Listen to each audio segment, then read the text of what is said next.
네, 이번 코너는 작품에 나온 주제를 뜨겁게 토론해보는 배척 시간입니다. 영화 속 대통령과 대통령 당선인의 토론처럼 뜨거울 오늘의 배척. 배지님이 준비해 주셨는데요. 배지님, 오늘 토론 주제는 무엇인가요? 네, 앞서 전진님의 코너에 이어서 이제 배척에서는 대학생들이 생각하는 통일에 관해서 좀 이야기를 해보려고 하는데요. 평화통일 꼭 이뤄야 하는가라는 주제로 생각을 나눠주시면 될 것 같습니다. 저는 그냥 평범한 20대 입장에서 민족이라는 개념 자체가 희미해져가고 있는 상태에서 민족성을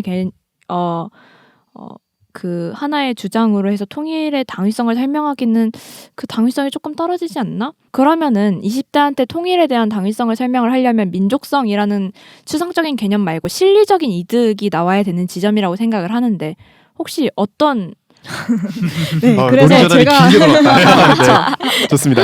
네, 그래서 제가 라운드 그 투. 논거를 담당을 하게 된 것 같은데 저는 기본적으로 그런 생각입니다. 뭐 앞서 아는 척에서 말한 것처럼 뭐 철광석에 대한 이익이라던가 뭐 토지 개발에 대한 이익 그런 것도 있겠지만 우리가 통일을 했을 때의 이익보다는 통일을 하지 않았을 때의 손해를 좀 더 집중을 해야 한다고 생각을 해요.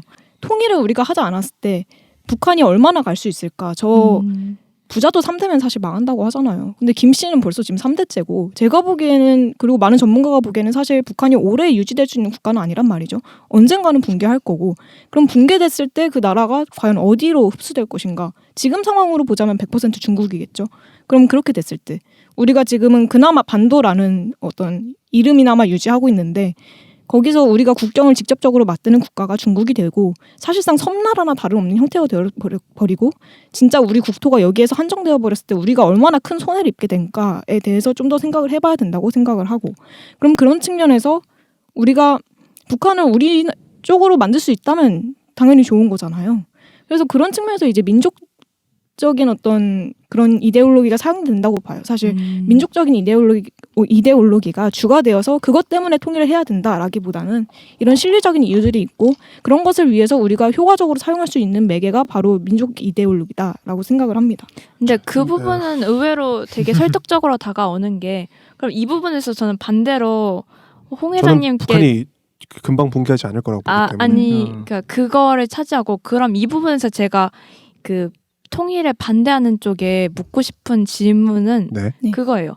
만약에 북한 정권이 붕괴를 했어요. 그럼 북한을 두고 여러 나라가 이제 이 땅을 두고 나눠먹기를 싸우겠죠. 하겠죠. 네. 나눠먹기를 하겠죠. 뭐 중국이 제시한 그 말도 안 되는 안도 지금도 있던데. 네.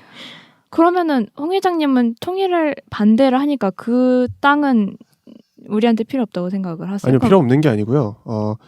중국 입장에서 일단 중국도 우리 남한과 국경을 직접적으로 맞대는 상황을 굉장히 부담스러워해요. 왜냐하면 그렇지 않고서야 지금 북한이 살아있는 이유는 결국 중국 때문이거든요. 중국에서 대다수의 자금이 나온단 말이에요. 왜 그럼 이걸 살려놓냐는 거죠.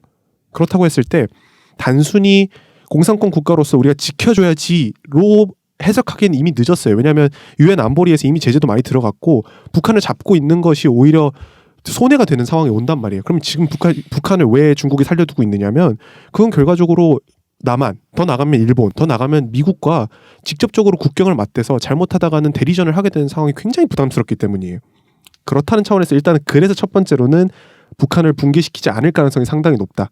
만약에 3대 세습이 끊긴다고 할지라도 중국에서 예를 들면 옛날에 있었던 만주국처럼 아예 그냥 괴뢰 정부를 내세워서 그 안에다가 무언가를 둘 가능성도 상당히 높아 보이고요. 만약에 그렇지 않는다고 할지라도 우리가 그 만약에 협상을 한다 할지라도 그 북한에 대해서 전체를 중국이 다 가져가긴 힘들 거예요. 왜냐하면 아까 말씀드렸다시피 우리만 상대하면 되는 게 아니라 우리 뒤에 있는 일본과 미국까지도 상대를 해야 되는 거고 그 상황에서 과연 일본과 미국이 그 북한을 전 국토를 중국으로 가는 그 안에 대해서 과연 동의를 하겠냐는 거죠. 저는 그렇지 않을 거라고 봐요.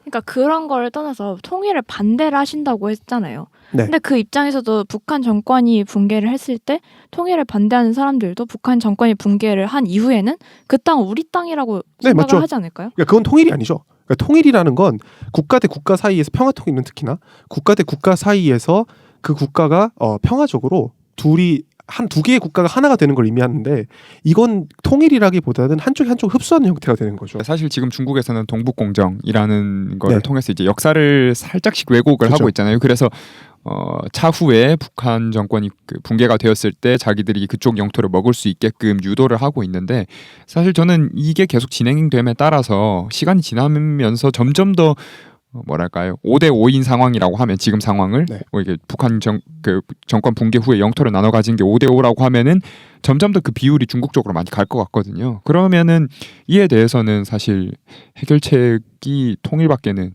평화 통일해가지고 완전히 영토를 같이 가지는 것밖에 방법이 없는 게